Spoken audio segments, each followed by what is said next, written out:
ദൈവനാമത്തിന് മഹത്വം ഉണ്ടായിരിക്കട്ടെ.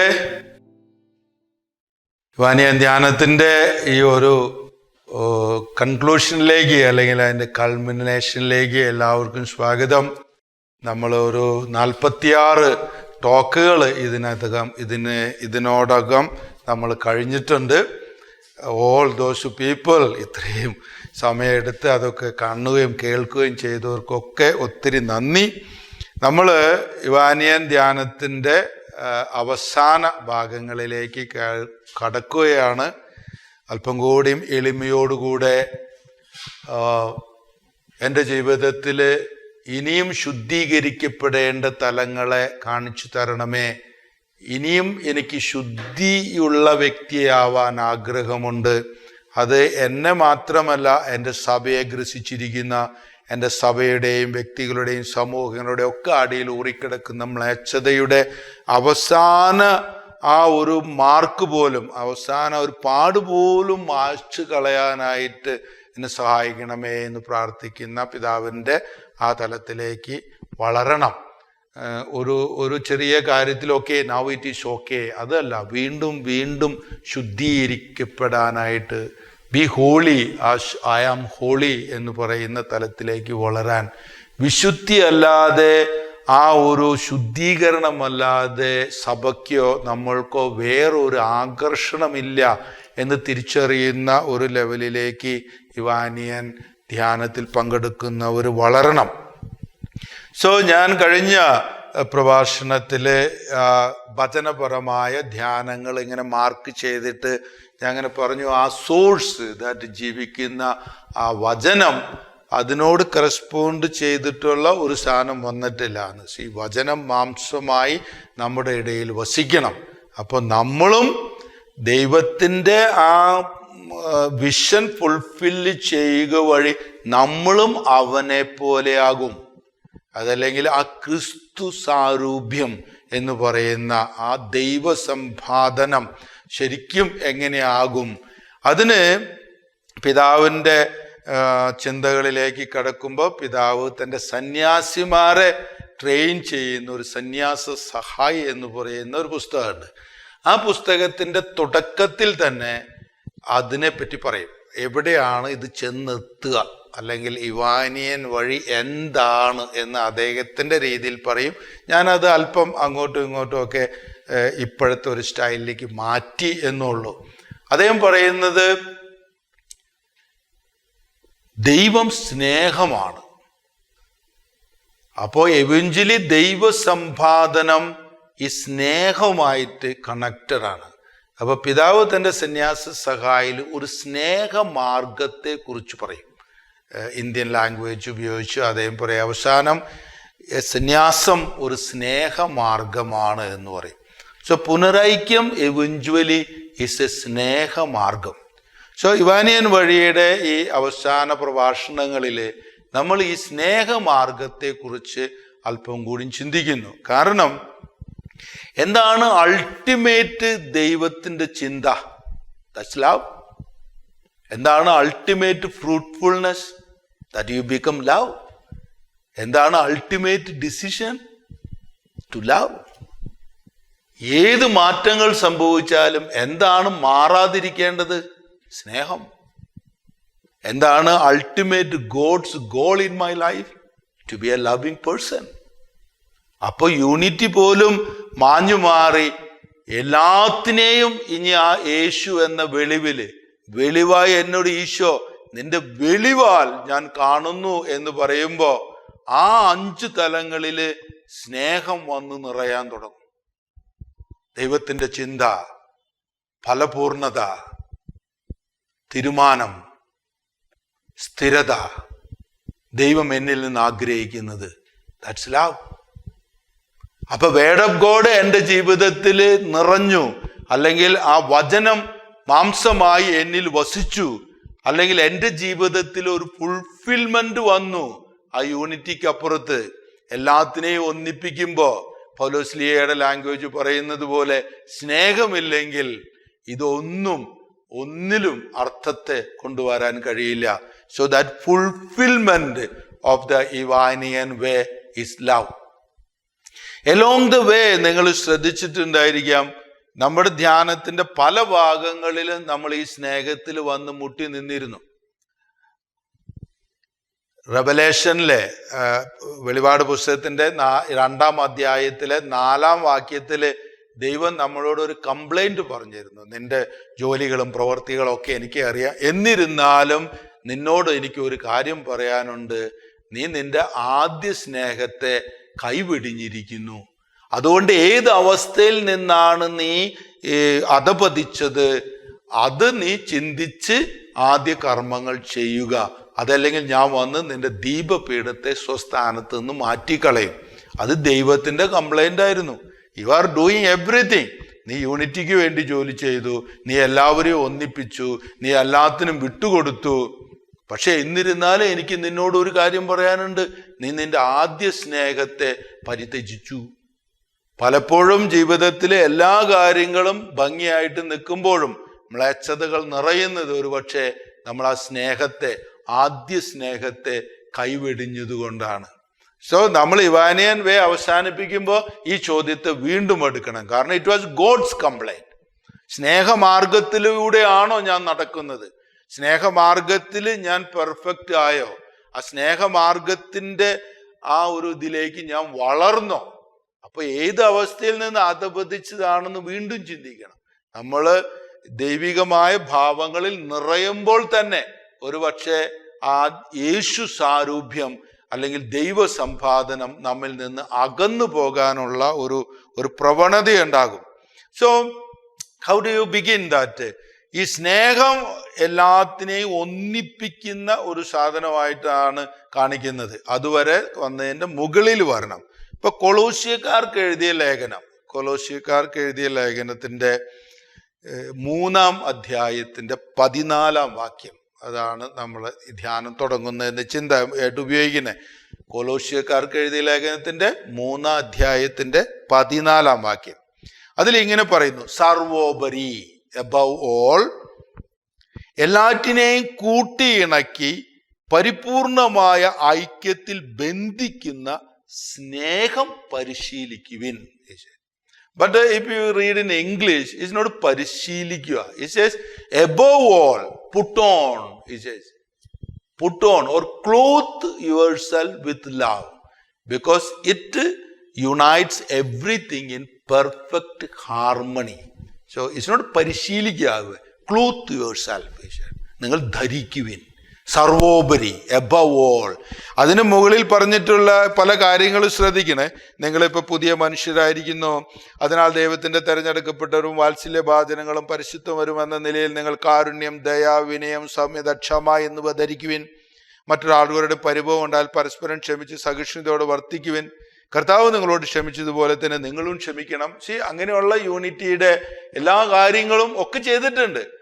ഇനി ഇതിന്റെ മുകളില് ഈ cloth your self with love, because it binds everything in perfect harmony.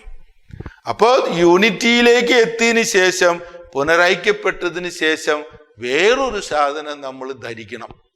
അതാണ് സ്നേഹമായിട്ട് കാണുന്നത്.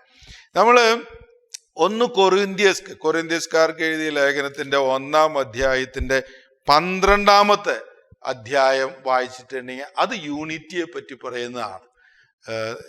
നമ്മുടെ സഭ ഒരു ശരീരം പോലെയാണെന്നും അതിൽ പല അവയവങ്ങളുണ്ടെന്നും, അപ്പോൾ എല്ലാവരും ആ യൂണിറ്റിക്ക് വേണ്ടി വർക്ക് ചെയ്യണം എന്നൊക്കെ വളരെ ബ്യൂട്ടിഫുൾ ആയിട്ട് പറയും. അതാണ് ദൈവത്തിൻ്റെ ചിന്ത എന്നൊക്കെ. പക്ഷേ അതിൻ്റെ അവസാനം ഇങ്ങനെ പറയും,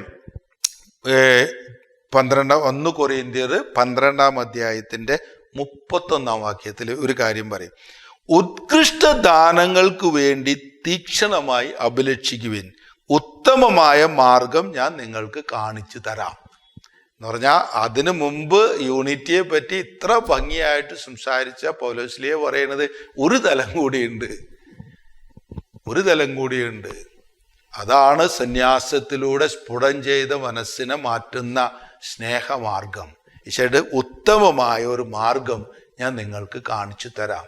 സോ ലെജിറ്റിമേറ്റ്ലി പുനരൈക്യപ്പെട്ടതിന് ശേഷം അല്ലെങ്കിൽ രക്ഷാകരമായ തിരുത്തലിന് ശേഷം നമ്മൾ എങ്ങനെ ജീവിക്കും, അല്ലെങ്കിൽ രക്ഷാകരമായ തിരുത്തൽ നമ്മളിൽ എങ്ങനെ സമൂലമായ ഒരു പരിവർത്തനവും കാഴ്ചപ്പാടുകളും വീക്ഷണങ്ങളും ഒക്കെ കൊണ്ടുവരും? How do you live now? എന്താണ് ഇനിയുള്ള ജീവിതത്തിൻ്റെ ആ ഒരു ഫ്രെയിം വർക്കുകൾ? ഇപ്പോൾ അത് കഴിഞ്ഞിട്ടാണ് 1 കൊരിന്ത്യസ് 13-ാം അധ്യായത്തിൽ ആ സ്നേഹത്തെക്കുറിച്ചുള്ള ആ ഒരു ക്ലാസ് അല്ലെങ്കിൽ ആ ഒരു പഠനം വരുന്നത്. ഞാൻ എൻ്റെ ശരീരത്തെ കത്തിക്കാൻ കൊടുത്താലും മല മറയ്ക്കാനുള്ള ശക്തി ഉണ്ടായാലും എന്നിൽ സ്നേഹമില്ലെങ്കിൽ ഞാൻ ഒന്നുമല്ല എന്ന് പറയുന്ന ആ ഒരു ഭാഗം. Will come back to that. പിന്നീട് ഈ വിശ്വാസത്തിൻ്റെ 7 തലങ്ങൾ എന്ന് പറഞ്ഞ ഒരു ടോക്ക് നമ്മൾ കേട്ടു. പത്രോസ്ലിയെ കുറിച്ച് പറഞ്ഞപ്പോൾ, അല്ലെങ്കിൽ ദൈവത്തിൻ്റെ ആ സ്വഭാവത്തിൽ നമ്മൾ എങ്ങനെ പങ്കുകേറാം, അങ്ങനെ പറഞ്ഞുകൊണ്ട് നമ്മൾ ഒരു 2 പത്രോസിൻ്റെ 1-ാം അധ്യായത്തിൻ്റെ 5 മുതൽ 7 വരെയുള്ള വാക്യങ്ങളിൽ ആ 7 തലങ്ങൾ പറഞ്ഞു. ആ 7 തലങ്ങളിൽ നമ്മൾ പറഞ്ഞു വിശ്വാസത്തെ സുഹൃതം കൊണ്ടും, സുഹൃത്തെ ജ്ഞാനം കൊണ്ടും, ജ്ഞാനത്തെ ആത്മസംയമനം കൊണ്ടും, ആത്മസംയമനത്തെ ക്ഷമ കൊണ്ടും, ക്ഷമയെ ഭക്തി കൊണ്ടും, ഭക്തിയെ സഹോദര സ്നേഹം കൊണ്ടും, സഹോദര സ്നേഹത്തെ സ്നേഹം കൊണ്ടും പരിപൂർണമാക്കാൻ നിങ്ങൾ നന്നായി ഉത്സാഹിക്കണം. അപ്പം അവിടെ ആ ഒരു സഹോദര സ്നേഹം എന്ന് പറയുന്ന പോയിന്റിലാണ് ആ യൂണിറ്റി വരുന്നത്. You are reconciled with one another, reconciled with the world. But then there is one more layer then. വേറൊരു തലത്തിലേക്കും കൂടി അത് വളരണം. ആ വളരൽ പറയുന്നത് അതിനെ കൂട്ടത്തിൽ നിങ്ങൾ സ്നേഹം നിറയ്ക്കാനായിട്ട് അല്ലെങ്കിൽ സ്നേഹം സംയോജിപ്പിക്കാനായിട്ട് നന്നായിട്ട് ഉത്സാഹിക്കണം. പിന്നീട് പല ഭാഗങ്ങളിലും നമ്മൾ ഈ സ്നേഹത്തിൻ്റെ തലത്തിലെത്തിയിട്ടുണ്ട്. പ്രാർത്ഥന, ആ നോട്ടത്തിൻ്റെ അവസാനം നമ്മൾ ഒരു പ്രസൻസ് ആയിട്ട് മാറുമ്പോൾ നമ്മൾ സ്നേഹമായിട്ട് മാറും. ഇൻ ദ എൻഡ് ഓഫ് പ്രെയറിൽ അതൊന്നും ചെയ്യില്ല, ബട്ട് അവൻ കരയുമ്പോൾ ഞാനും കരയും. കാരണം പ്രാർത്ഥനയുടെ ആ വലിയതിന് മുകളിൽ നമ്മൾ സ്നേഹത്തെ പൂർണ്ണമായിട്ട് ധരിക്കാൻ തുടങ്ങും. സ്നേഹമാർഗം എന്ന് പിതാവ് പറയുന്ന ആ തലത്തിലേക്ക്, അല്ലെങ്കിൽ ഇവാനിയൻ വേയുടെ ആ ഒരു തലത്തിലേക്ക് കടക്കണമെങ്കിൽ നമ്മൾ ഇനിയും എല്ലാത്തിനെയും അതിൻ്റെ തുടക്കത്തിൽ നിന്ന് തുടങ്ങിയതുപോലെ നമ്മുടെ ഉള്ളിലേക്ക് വീണ്ടും കടന്നു ചെന്നിട്ട് ഡു ഐ ലവ്, ആ സ്നേഹത്തെ ഞാൻ ധരിച്ചിട്ടുണ്ടോ? അപ്പൊ നാച്ചുറലി നമുക്ക് പല ചോദ്യങ്ങളും ചോദിക്കാം. എന്താണ് സ്നേഹം? അതറിഞ്ഞാലല്ലേ നമുക്ക് ഫർദർ പോകാൻ പറ്റുള്ളൂ. എന്താണ് ഈ സ്നേഹം? എല്ലാവരും പറഞ്ഞുകൊണ്ട് നടക്കുന്നുണ്ട് സ്നേഹം സ്നേഹം സ്നേഹം എന്ന്. നമ്മുടെ ഹിന്ദി സിനിമകളിലൊക്കെ പ്യാർ പ്യാർ പ്യാർ എന്ന് പറഞ്ഞുകൊണ്ട് നടക്കും. ഈ സ്നേഹം എന്ന് പറഞ്ഞിട്ട് അവർ എന്തൊക്കെയാ വെക്കണേന്നറിയോ? എല്ലാ സാധനങ്ങളും വെക്കാനായിട്ട് ദിസ് പവർ ടു ലവ് എന്ന് പറഞ്ഞിട്ട്, ലവ് എന്ന് പറയുന്ന സാധനം എങ്ങനെയൊക്കെ അതിന് ഉപയോഗിക്കണേന്ന് കേട്ട് കഴിഞ്ഞാൽ നമുക്ക് ചിരി വരും. എന്താണ് ഈ സ്നേഹം എന്നുള്ളത് നമ്മൾ ഇനി ഡിഫൈൻ ചെയ്യണം. എന്താണ് സ്നേഹം? സ്നേഹിക്കുക എന്നൊക്കെ പറയണത് എങ്ങനെയാണെന്ന് നമുക്ക് മനസ്സിലാക്കണം. ഞാനൊരു പുരോഹിതനാണ്. ആ ഒരു പുരോഹിതൻ്റെ രീതിയിൽ നിന്നാണ് പിതാവിൻ്റെ ചിന്തകളിലേക്ക് കടക്കുന്നതും പ്രാർത്ഥിക്കുന്നതൊക്കെ. അപ്പോൾ അതിൽ പല കാര്യങ്ങളിലും ഞാൻ എൻ്റെ എക്സ്പീരിയൻസുകളും അല്ലെങ്കിൽ ധ്യാനങ്ങളിൽ പിതാവിൻ്റെ ചിന്തയിലേക്ക് കടക്കാനും അതൊക്കെ എൻ്റെ ജീവിതത്തിലേക്ക് കടന്നു ചെന്ന് എൻ്റെ മിഷൻ എക്സ്പീരിയൻസുകളിലൂടെ ഒരു പുതിയ കമ്മ്യൂണിറ്റിയൊക്കെ എങ്ങനെ ആനിമേറ്റ് ചെയ്യുന്നേ അതൊക്കെ ഞാൻ ഉള്ളിലേക്ക് കടത്തി ഒരുമിച്ച് ധ്യാനിക്കാൻ ശ്രമിച്ചിട്ടുണ്ട്. അപ്പം ഈ സ്നേഹത്തെക്കുറിച്ച് പറയുന്ന ഭാഗങ്ങളിൽ I try to do lot of meditations. അതിൽ ഒരെണ്ണം കുമ്പസാരം കേൾക്കാനിരിക്കുമ്പോൾ അല്ലെങ്കിൽ ആളുകൾ ഒത്തിരി പാപങ്ങളെക്കുറിച്ച് പറയും, ഒത്തിരി. അപ്പോൾ പലരും പറയണത് ഞങ്ങൾ ആ നിയമം ലംഘിച്ചു, ഈ നിയമം ലംഘിച്ചു. ഇപ്പം ആൾക്കാർ പുസ്തകം കൊണ്ടൊക്കെയാണ് പറഞ്ഞത്. I don't know how type of കൺഫെഷനുകൾ അതേന്നൊക്കെ. 1-ാം പുസ്തകത്തിലെ 3 പാപങ്ങൾ, 2-ാം പുസ്തകത്തിലെ 4 പാപങ്ങൾ. അപ്പോൾ ഒരു ഞാൻ ചോദിച്ചു അതേതരേ ആ പുസ്തകം എന്ന് പറഞ്ഞപ്പോൾ ഒരു കുമ്പസാര സഹായി എന്നും പറഞ്ഞിട്ട് ഒരു ഗൈഡ്, ആ ഗൈഡിൻ്റെ ഉള്ളിലെ മാർക്കിട്ട് വന്നുക. എത്രമാത്രം ആധ്യാത്മികത അങ്ങനത്തേലൊക്കെ ഉണ്ടെന്ന് എനിക്ക് അറിഞ്ഞൂടെ. ഹൃദയം നുറുങ്ങി ആ ഹൃദയത്തിൻ്റെ നുറുങ്ങലിൽ നിന്ന് അതിൽ നിന്ന് വരുന്ന വാക്കുകളാണ് കൺഫെഷന് തീ കൊടുക്കുന്നത്. അതുകൊണ്ട് ഒരാൾ മുട്ടുകുത്തി കഴിഞ്ഞാൽ അവൻ്റെ മൂക്കിൽ നിന്ന് വരുന്ന ആ കാറ്റ് എൻ്റെ കൈമടിക്കും എനിക്കറിയാം. അവൻ്റെ ഡെപ്ത് ഓഫ് പെനിറ്റൻസ്, അല്ലെങ്കിൽ അവൻ എത്രമാത്രം ഉള്ളുരുകിയിട്ടുണ്ടെന്ന്. ഇപ്പൊ ഗൈഡുകളൊക്കെ മേടിച്ച് പരീക്ഷ കൊടുക്കണ പോലെ ടെക്സ്റ്റ് ബുക്ക് വായിക്കാതെ ഗൈഡുകൾ മാത്രം പഠിച്ച് നമ്മൾ പരീക്ഷ കൊടുക്കുന്ന സമ്പ്രദായങ്ങളുണ്ട്. ഇപ്പൊ കാറ്റഗിസം വരെ, കാറ്റഗിസം ഗൈഡ് കുറേ ക്വസ്റ്റ്യൻ ആൻസറുകൾ എഴുതി വെച്ചുക, അത് മാത്രം പഠിക്കും. എന്നിട്ട് ഏതെങ്കിലും ചോദ്യം പുറത്തുനിന്ന് വന്നിട്ടുണ്ടെങ്കിൽ അത് ഗൈഡിൽ ഉണ്ടായിരുന്നില്ലല്ലോ, പക്ഷെ you are suppose to read the text എന്ന് ചോദിച്ചു കഴിഞ്ഞാൽ അതിനൊക്കെ ഇപ്പൊ ആർക്കും സമയം എന്ന് പറഞ്ഞ് കുമ്പസാര ഗൈഡുകൾ അതൊക്കെ പലപ്പോഴും റോങ് ആയിട്ട് മാറാൻ വേണമെങ്കിൽ. പക്ഷേ കുമ്പസാരം പഠിപ്പിക്കുമ്പോൾ യൂഷ്വലി നമ്മൾ പഠിപ്പിക്കുന്ന ഒരു സാധനം നിയമങ്ങളുടെ ലംഘനമാണ് പാപം എന്ന് പഠിപ്പിക്കും. ഓക്കെ, നമ്മൾ ദൈവത്തിന്റെ നിയമത്തെ ലംഘിക്കുമ്പോൾ അത് പാപങ്ങളാണെന്ന് പറയും. പക്ഷെ ആരും എന്നോട് വന്നിട്ട് അച്ഛൻ ഞാൻ പാപിയാണ്, ഞാൻ സ്നേഹിച്ചില്ല എന്ന് പറയണ കേട്ടിട്ടില്ല. I did not love, I have sinned. കാരണം നിങ്ങൾ പരസ്പരം സ്നേഹിക്കുവിൻ എന്ന് പറയുന്ന ഒരു നിയമം കർത്താവ് നമുക്ക് തന്നിട്ടില്ലേ? I am giving you a new commandment, നിങ്ങൾ പരസ്പരം സ്നേഹിക്കുവിൻ. അപ്പൊ ആ നിയമത്തെ ലംഘിച്ചാല്, അല്ലെങ്കിൽ ആ നിയമം ഞാൻ പ്രവർത്തിച്ചില്ലെങ്കിൽ അതെനിക്ക് പാപമാകില്ലേ? പക്ഷെ നമ്മളത് ചിന്തിക്കാറില്ല. നമ്മളപ്പോ പറയും ഞാൻ കട്ടിട്ടില്ല, നമ്മൾ കൊലപാതകം ചെയ്തിട്ടില്ല, വ്യഭിചരിച്ചിട്ടില്ല, മറ്റുള്ളവരുടെ ഇതൊക്കെ. അതുപോലെ തന്നെ തന്ന വേറൊരു നിയമമാണ് ഈ യു ലവ് വൺ അനദർ. ഞാൻ നിങ്ങളെ സ്നേഹിച്ചതുപോലെ നിങ്ങളും പരസ്പരം സ്നേഹിക്കുവിൻ. ആ പരസ്പര സ്നേഹം മൂലം ഈ ലോകം അറിയും നിങ്ങൾ എൻ്റെ ശിഷ്യന്മാരാണെന്ന്.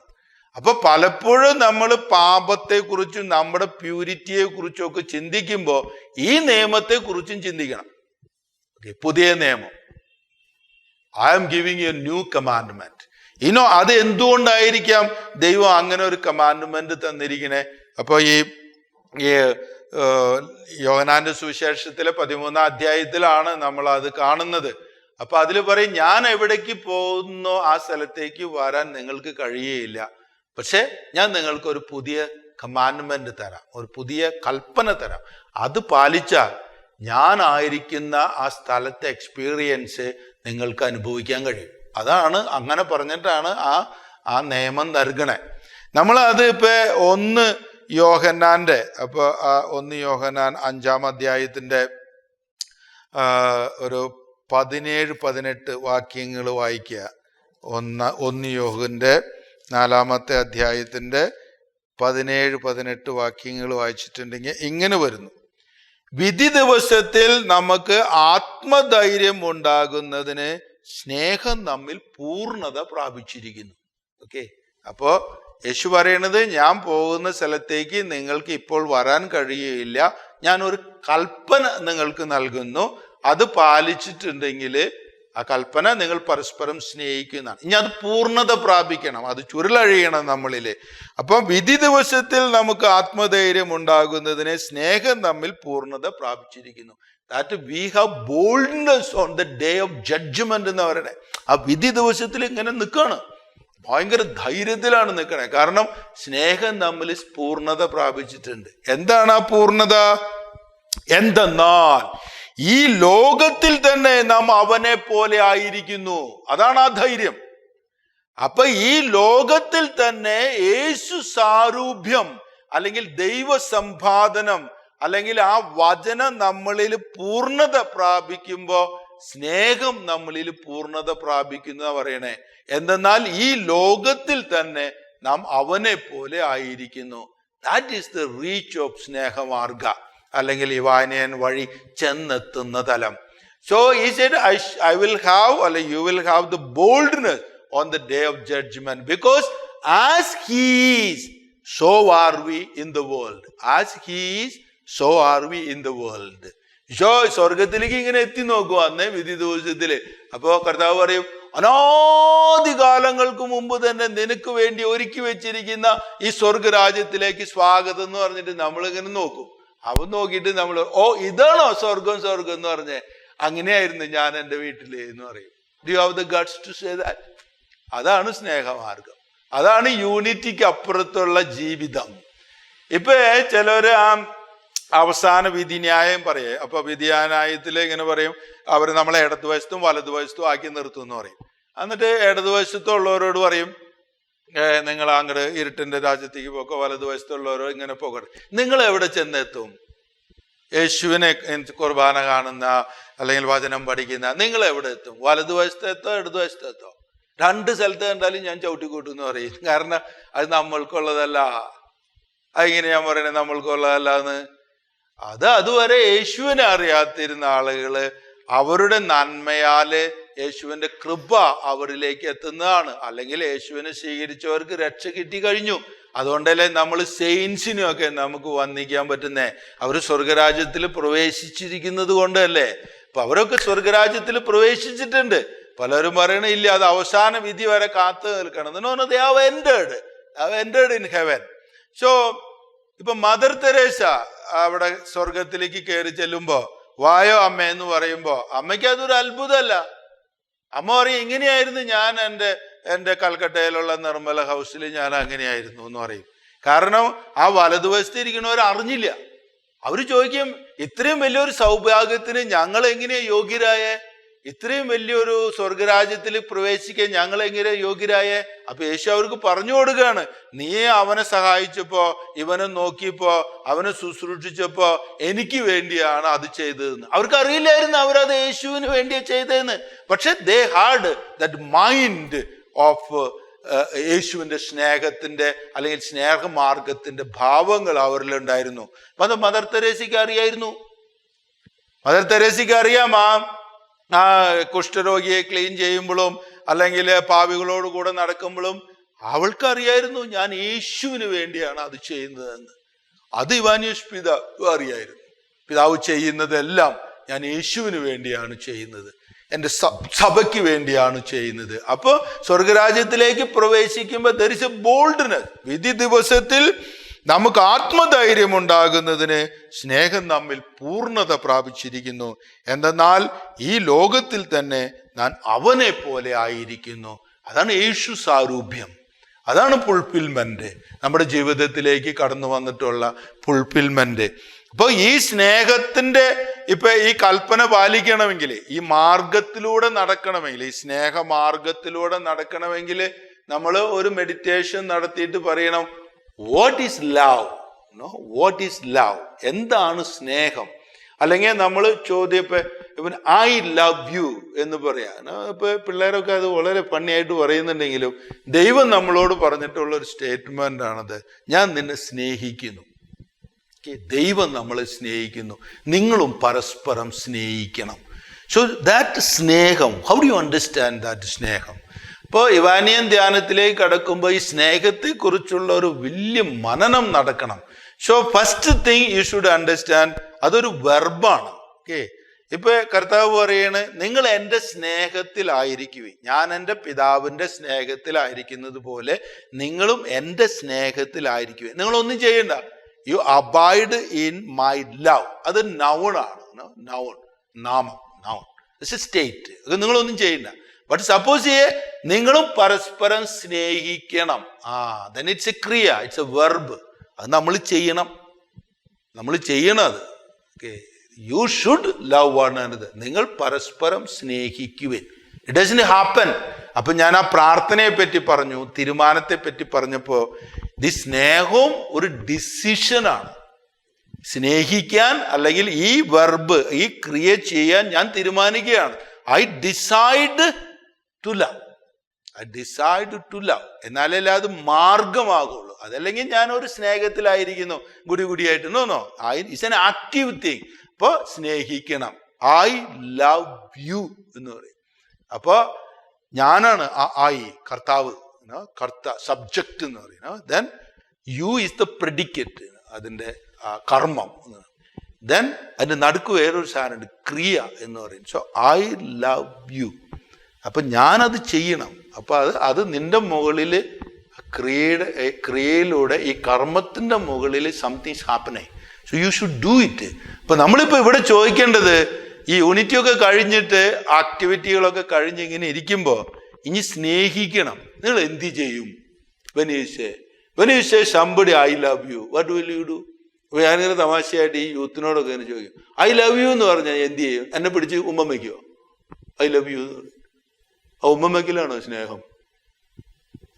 അല്ലെങ്കിൽ നിങ്ങളിപ്പോ ഒരു ഭാര്യ ഭർത്ത ബന്ധത്തിലെ അല്ലെങ്കിൽ ഒരു ആണും പെണ്ണും തമ്മിലുള്ള റൊമാൻറ്റിക് എന്നൊക്കെ പറഞ്ഞ് സിനിമയിൽ കാണിക്കുന്ന പ്യാർ ക്യാ തോ ഡർനാ ക്യാ പ്യാർ ഹോനാ ഹി താ എന്നൊക്കെ പറഞ്ഞിട്ടുള്ള ആ സ്റ്റൈലുകൾ ഉണ്ടല്ലോ, that romantic. Is that love?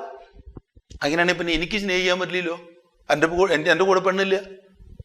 പക്ഷെ കർത്താവ് പറഞ്ഞിരിക്കുന്നത് നിങ്ങൾ എല്ലാവരും സ്നേഹിക്കണമെന്നാണ് പറഞ്ഞിരിക്കുന്നത്. You should love everybody. നിങ്ങൾ പരസ്പരം സ്നേഹിക്കുവിൻ. അപ്പൊ പിന്നെ എനിക്കതൊക്കെ പറ്റുമോ? അപ്പൊ സ്നേഹമാർഗം അപ്പൊ അത് സന്യസ്തർക്ക് മാത്രമുള്ളതോ ഒറ്റയ്ക്ക് ജീവിക്കുന്നവർക്ക് മാത്രമല്ല. ഇറ്റ് ഷുഡ് ബി എവരിബഡിനാ. നിങ്ങൾ പരസ്പരം സ്നേഹിക്കുവിൻ എന്നാ പറഞ്ഞിരിക്കണേ. So you should then begin to think, എന്താണ് സ്നേഹം? അപ്പൊ അത് പറയണമെങ്കിൽ ഞാൻ എൻ്റെ വീട്ടിലേക്കൊക്കെ തിരിച്ചു പോവാണ്. എൻ്റെ കുഞ്ഞുനാളില് ഒരുപക്ഷെ എനിക്ക് പിതാവിനെയൊക്കെ മനസ്സിലാക്കാൻ കഴിഞ്ഞത്, എൻ്റെയും കുഞ്ഞുനാളിൽ തന്നെ എനിക്കും സന്യാസത്തെക്കുറിച്ച് ഒത്തിരി ആഗ്രഹങ്ങൾ ഉണ്ടായിരുന്നു. പക്ഷെ പിതാവ് പറയും, കുഞ്ഞുനാളിലെ തന്നെ ഒരു സന്യാസിയാകണമെന്ന് പിതാവിന് ആഗ്രഹം ഉണ്ടായിരുന്നു പറയും. എന്താണ് സന്യാസിയാകുക?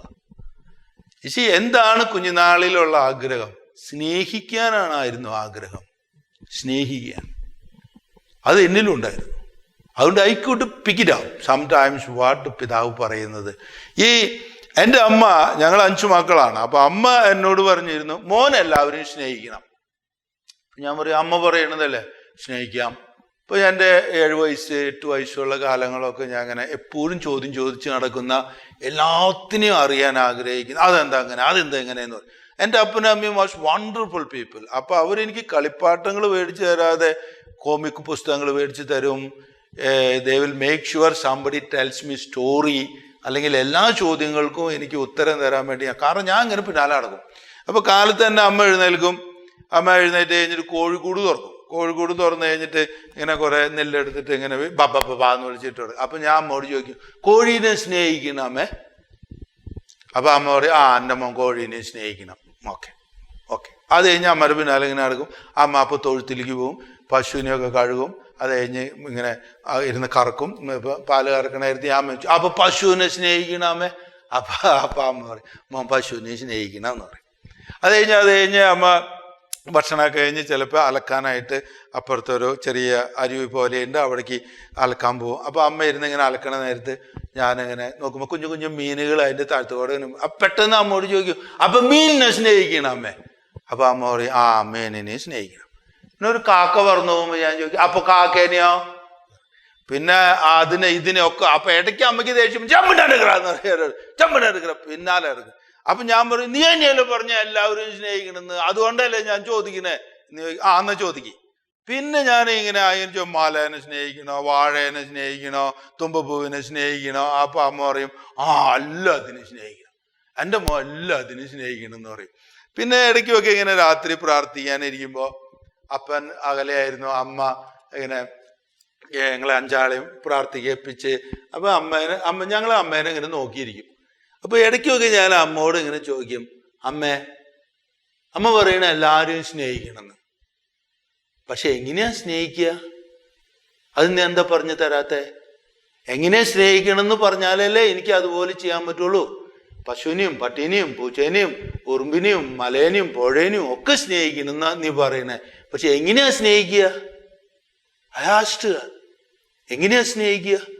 അമ്മ അപ്പോ കണ്ണിലൊരു നനവോടുകൂടെ എന്നെ ഇങ്ങനെ, അല്ലെങ്കിൽ ഞങ്ങളൊക്കെ ഇങ്ങനെ നോക്കി നിൽക്കും. എന്നിട്ട് പറയും, ചെറിയ പിള്ളേരുടെ വായാലും വലിയ ചോദ്യങ്ങൾ, അതിനി വലിയതാവുമ്പോൾ അറിയുമെന്ന് പറയും. ഇത് വലിയതാവുമ്പോൾ അറിയും. അച്ഛൻ അങ്ങനെ പറയണേ, ബൈബിളിൽ അങ്ങനെ പറയണേ, യേശു അങ്ങനെ പറയണേ, വലിയ ആൾക്കാരൊക്കെ അങ്ങനെ പറയണേ, നമ്മളെല്ലാവരും സ്നേഹിക്കണമെന്നാ പറയണേ. അപ്പൊ എൻ്റെ അമ്മ എല്ലാവരും സ്നേഹിച്ചാൽ മതി. പക്ഷെ എങ്ങനെയാ അമ്മ സ്നേഹിക്കുക?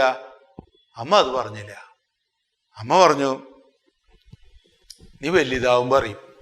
പിന്നെ ഞാൻ വലുതായി, ഞാൻ ഇത്തിരിയും വലുതായി. പിന്നൊക്കെ അടിച്ച് നടക്കുന്ന കാലങ്ങൾ, ഈ കലങ്കിൽ അവിടെ ഇരുന്നിട്ട് പള്ളി പെരുന്നാളിനിട്ട് ലൈൻ അടിക്കുന്ന സമയമൊക്കെ എനിക്കും ഉണ്ടായിരുന്നു. ഒരു കളർഫുൾ ആയിട്ടുള്ള ടീനേജർ ആൻഡ് സോ ഓൺ. അപ്പൊ എൻ്റെ കൂട്ടുകാര് എൻ്റെ ചെവിയിൽ അടക്കം പറഞ്ഞിട്ടാ അവളെ നമ്മൾ സ്നേഹിക്കണം. അപ്പൊ ഞാന് ആ കൂട്ടുകാരനോട് പെട്ടെന്ന് ചോദിച്ചു, ഇത് തന്നെയാണ് അമ്മ പറഞ്ഞിട്ട് നടക്കണേ, എങ്ങനെയാടാ സ്നേഹിക്കുക? അപ്പൊ ആ കൂട്ടുകാരന്മാര് എൻ്റെ ചെവിയിൽ കുറേ അടക്കങ്ങൾ പറഞ്ഞു. അങ്ങനെയല്ലേ നമ്മൾ നാട്ടിൻപുറത്തൊക്കെ ആണായിട്ടും പെണ്ണായിട്ടും ഒക്കെ വളരണേ. ഒത്തിരി കാര്യങ്ങൾ പറഞ്ഞു. പക്ഷെ അത് കേട്ടപ്പോ എൻ്റെ മനസ്സിൽ ഒത്തിരി സംശയങ്ങൾ പൊന്തി വരാൻ തുടങ്ങി. അവര് പറഞ്ഞ കാര്യങ്ങൾ മുഴുവനും ഞാൻ എങ്ങനെയാ പശുവിനോടും പട്ടിയോടും പൂച്ചയോടും, കാരണം എല്ലാവരോടും സ്നേഹിക്കണമെന്ന് അമ്മ പറഞ്ഞിരിക്കണേ. സോ ഐ ലവ് യു എന്ന് ഞാൻ എൻ്റെ പെങ്ങളോടും പറയണം, അപ്പാപ്പനോടും പറയണം, അമ്മാമ്മയോടും പറയണം. പിന്നീട് പട്ടി പൂച്ച പുഴയിലെ മീനുകള് മോളിക്കൂടെ പോണ എല്ലാത്തിനോടും ഐ ലവ് യു എന്ന് പറയണം. പക്ഷെ അവരെന്റെ ചെവിയിൽ അടക്കം പറഞ്ഞതൊക്കെ വളരെ എക്സ്ക്ലൂസീവ് ആയിട്ടുള്ള കഥകളായിരുന്നു. അവരെന്നോട് പറഞ്ഞാടെ സ്നേഹിക്കുന്നതൊക്കെ എന്തൊരു എളുപ്പടേ, നീ ഒരെണ്ണത്തിനെ നോക്കിയിട്ട് ഇതിങ്ങനെ കാണിച്ചാവോ എന്ന് പറഞ്ഞു. പിന്നെയുള്ള കഥകളല്ല കഥകൾ എന്ന് പറഞ്ഞു. യാ, പക്ഷെ ഐ ഹാഡ് എ പ്രോബ്ലം. അതാണോ പരസ്പരം സ്നേഹിക്കല്? അന്ന് ആ ടീനേജറായിരുന്ന എൻ്റെ മനസ്സിൽ സന്യാസം ഉടലെടുക്കാൻ തുടങ്ങിയിരുന്നു. I began to ask how to love everybody. ഭാര്യ-ഭർത്തൃ ബന്ധത്തിൻ്റെ ഇൻറ്റിമസികൾ, അല്ലെങ്കിൽ ഒരാണും പെണ്ണിൻ്റെ ഇടയ്ക്ക് നടക്കുന്ന ഇൻറ്റിമേറ്റ് ആയിട്ടുള്ള കാര്യങ്ങൾ സ്നേഹത്തിൻ്റെ പ്രതിഫലനങ്ങളാണോ? ആയിരിക്കാം, അല്ല എന്ന് ഞാൻ പറയുന്നില്ല. പക്ഷെ അതിനെ കംപ്ലീറ്റ് റെഡ്യൂസ് ചെയ്യുമ്പോൾ അതിനപ്പുറത്തുള്ള സ്നേഹതലങ്ങളെ കുറിച്ച്, അല്ലെങ്കിൽ നമ്മൾ എല്ലാത്തിനെയും ഒന്നിപ്പിച്ചതിന് ശേഷം ഇതിനെയൊക്കെ ഐക്യത്തിൽ ബന്ധിപ്പിക്കുന്ന സ്നേഹത്തിൻ്റെ ആ ഒരു വസ്ത്രധാരണം, അത് നഷ്ടപ്പെട്ടു പോകും. അത് സഭയ്ക്ക് നഷ്ടപ്പെട്ടു പോകുന്നു. അത് നമ്മളുടെ ജീവിതത്തിൽ നഷ്ടപ്പെട്ടു പോകുന്നു. അപ്പോഴാണ് നമ്മുടെ അടിയിൽ വേറൊരു രീതിയിലുള്ള മ്ലേച്ഛത ഊറിക്കൂടാൻ തുടങ്ങുന്നത്. അത് നമ്മൾ കാണുകയും മണക്കുകയും ചെയ്യണം. പലപ്പോഴും നമ്മുടെ കുടുംബത്തിലും വ്യക്തിബന്ധങ്ങളിലും സൗഹൃദ ബന്ധങ്ങളിലൊക്കെ ഈ സ്നേഹത്തിൻ്റെ അർത്ഥതലങ്ങൾ നമുക്ക് നഷ്ടപ്പെട്ടുകൊണ്ടിരിക്കുന്നു. So I began to ask, എന്താണ് ഈ സ്നേഹം? എങ്ങനെയാണ് സ്നേഹത്തെ നിർവചിക്കേണ്ടത്? അല്ലെങ്കിൽ ഇവാനിയോസ് പിതാവ് തൻ്റെ ചുറ്റിലുമുള്ള വ്യക്തികളെ കാണുകയും അവരിലൊക്കെ ആ ഒരു സമൂഹത്തെ സ്നേഹിച്ചു, അല്ലെങ്കിൽ തൻ്റെ മിഷനറികളെ സ്നേഹമാർഗികളാക്കി, അല്ലെങ്കിൽ ബദനി എന്ന് പറയുന്ന ആ പ്രതീകം സ്നേഹത്തിൻ്റെ പ്രതീകമായി, അത് പിള്ളക്കച്ചയായി എന്നൊക്കെ പറയുന്ന ഭാഗങ്ങളിലേക്ക് കടക്കുമ്പോൾ എങ്ങനെയാണ് പിതാവ് സ്നേഹിച്ചത്, അല്ലെങ്കിൽ എങ്ങനെയാണ് നമ്മൾ സ്നേഹത്തിന് ഒരു നിർവചനം കൊടുക്കേണ്ടത്? വചനത്തിൽ അധിഷ്ഠിതമായ ആ സ്നേഹത്തിലേക്ക് കയറുമ്പോഴല്ലേ നമ്മുടെ ഫുൾഫിൽമെന്റ് വരുന്നത്. അതല്ലെങ്കിൽ നമ്മൾ ഒത്തിരി കാര്യങ്ങൾ ചെയ്യും. ആ ഒത്തിരി കാര്യങ്ങളിൽ നമ്മൾ ഒരുപക്ഷെ കറക്ഷനിലൂടെ നമ്മൾ ഒന്നിക്കും, കൂട്ടായ്മകൾ കൊണ്ടുവരും. പലപ്പോഴും അച്ഛന്മാര് പറയണത് കേട്ടിട്ടുണ്ട്, ഒരു 60-70 വയസ്സുള്ള അച്ഛന്മാരൊക്കെ, അച്ഛാ ഐ ലിവ്ഡ് ഫോർ പീപ്പിൾ, ഞാൻ ജനങ്ങൾക്ക് വേണ്ടി ജീവിച്ചു, നിസ്വാർത്ഥനായിട്ട് ജീവിച്ചു, but now I feel so bored. അപ്പൊ ഞാൻ പറയും, അച്ഛൻ സ്നേഹിച്ചിരുന്നോ? അച്ഛൻ അവരെയൊക്കെ ഒന്നിപ്പിച്ചപ്പോൾ, കുർബാന ചൊല്ലിയപ്പോൾ, do you felt that you love them? അപ്പൊ ആള് പറയുന്നത്, എങ്ങനെയാണ് സ്നേഹിക്കുക? നമ്മളെ ചെല്ലിയ കുർബാനകളും നമ്മൾ പാവങ്ങൾക്ക് വേണ്ടി പണിയെടുത്തതും അവരെ ഒന്നിപ്പിച്ചു കൊണ്ടുവന്നതും അവരെ പഠിപ്പിച്ചതും നമ്മുടെ ഇന്ദ്രിയ നിഗ്രഹങ്ങളെ, ഇന്ദ്രിയ ആസക്തികളെ നിഗ്രഹിച്ചതും നമ്മൾ ഒബീഡിയന്റ് ആയതും നമ്മൾ ശുശ്രൂഷിക്കുന്ന നേതൃത്വത്തിലേക്ക് കടന്നതൊക്കെ തന്നെയല്ലേ? അതിൻ്റെ അപ്പുറത്തായിരുന്നു സ്നേഹമാർഗം. അതിൻ്റെ അപ്പുറത്ത് ചെയ്യാനായിട്ട് ചില കർമ്മങ്ങൾ ഉണ്ടായിരുന്നു. അല്ലെങ്കിൽ അതിൻ്റെ അപ്പുറത്തേക്ക് വളരാൻ വേണ്ടിയിട്ടായിരുന്നു യേശു നമ്മളെ വിളിച്ചത്. ആ വളർച്ച ദാമ്പത്യ ജീവിതത്തിലും കുടുംബത്തിലും സൗഹൃദബന്ധങ്ങളിലും സഭയിലും നഷ്ടപ്പെട്ടപ്പോഴാണ് ഒരുപക്ഷെ ഇന്നത്തെ കാലികമായ കാര്യങ്ങളിലെ പല ചാനൽ ചർച്ചകളും അല്ലെങ്കിൽ പല ചിന്താരീതികളും നമുക്ക് മനസ്സിലാകാതെ ആയിട്ട് പോകുന്നത്. സോ എന്തായിരിക്കും സ്നേഹം? അടുത്ത പ്രഭാഷണത്തില് നമ്മൾ ഈ ധ്യാനത്തെ കണ്ടിന്യൂ ചെയ്യുന്നതായിരിക്കും. അതുവരെ ചിന്തിച്ചുകൊണ്ടിരിക്കുക, എന്താണ് സ്നേഹം? ഞാൻ ഐ ലവ് യു എന്ന് പറഞ്ഞാൽ എന്താണ് ഞാൻ അർത്ഥമാക്കുന്നതെന്ന് റിഫ്ലക്റ്റ്, പ്രാർത്ഥിക്കുക. ആമേൻ.